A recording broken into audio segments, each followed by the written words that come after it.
Biographical sources are also a valuable repository of information about interreligious scholarly exchanges and collaboration taking place in study circles and other venues. As one source puts it, a certain Muslim scholar learned in grammar and the rational sciences held study sessions in his house attended not only by Muslims but also by Jews, Christians, heretics, as they're termed in the literature, and Samaritans. While another sheikh, Izzuddin al-Hasan al-Ilbili, from the 13th century, is said to have read rational sciences and philosophy with fellow Muslims, the people of the book, and with philosophers.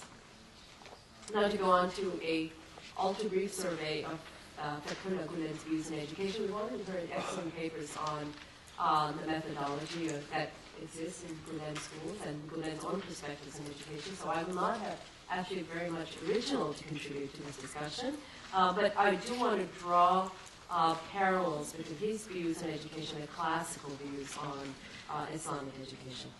Upon careful study, Fethullah Gülen's philosophy of a holistic educational system which promotes spiritual enrichment and critical thinking for men and women, Muslim and non-Muslim, appears to be very closely derived from and highly compatible with the classical philosophy of Islamic education which prevailed in the pre-modern era.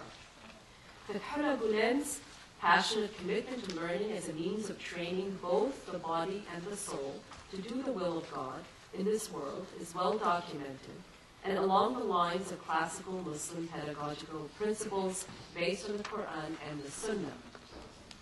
Gülen has remarks in one of his works, and I quote, "We are creatures composed of not only a body or mind, or feelings or spirit, rather we are harmonious compositions of all these elements. Proper training of all these aspects of the human condition in concert promote the holistic development of the individual, spiritually, morally, rationally, and psychologically." As part of his holistic approach to education, Gülen does not set up a misleading demarcation between a religious sphere and a secular sphere. The Quran, after all, exhorts humans to reflect on the creation of the heavens and the earth.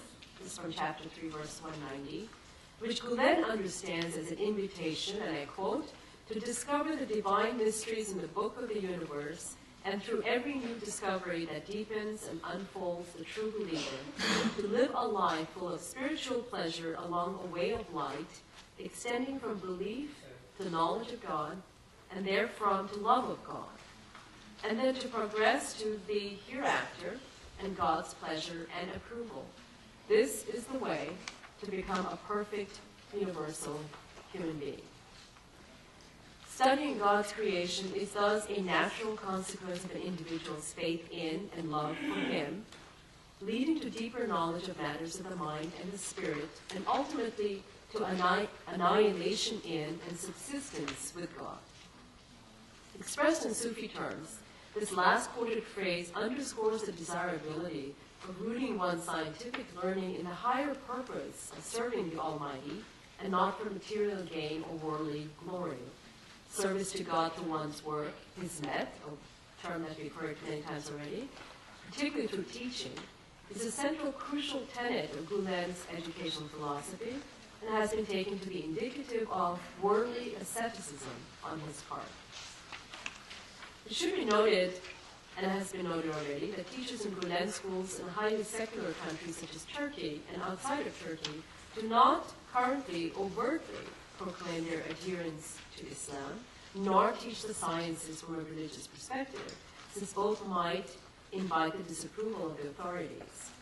Gülen suggests instead that it is enough to be a faithful Muslim while imparting secular knowledge because, and I quote, "knowledge itself becomes an Islamic value when it is imparted by teachers with Islamic values, and who can show students how to employ knowledge in a right and beneficial Islamic way." In a similar vein, Gülen emphasizes the importance of tamsil for his followers in general, that is, to represent the best of Islam through their personal behavior and interactions with others. Exemplary, loving conduct towards others is the best witness one can provide for one's moral integrity and fidelity to God. In addition to the sciences, Gülen also lays emphasis on a humanistic approach to education, which reflects earlier patterns of classical education in the Islamic world.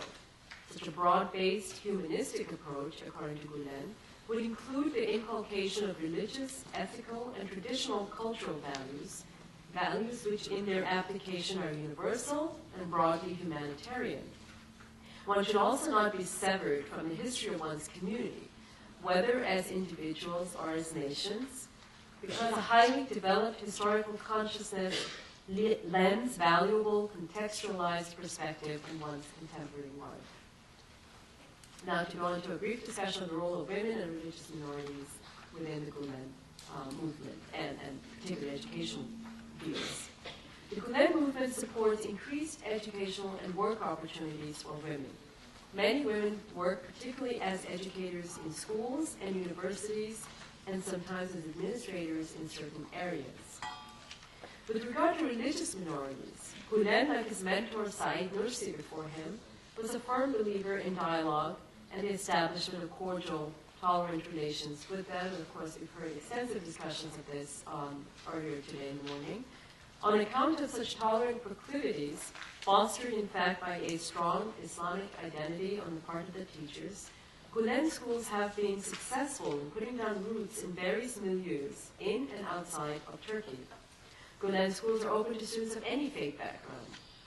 Such a spirit of tolerance and inclusiveness reflects the spirit which characterized the madrasas and informal learning circles of the medieval period, which, as we indicated before, welcome the active participation of religious minorities in their intellectual life.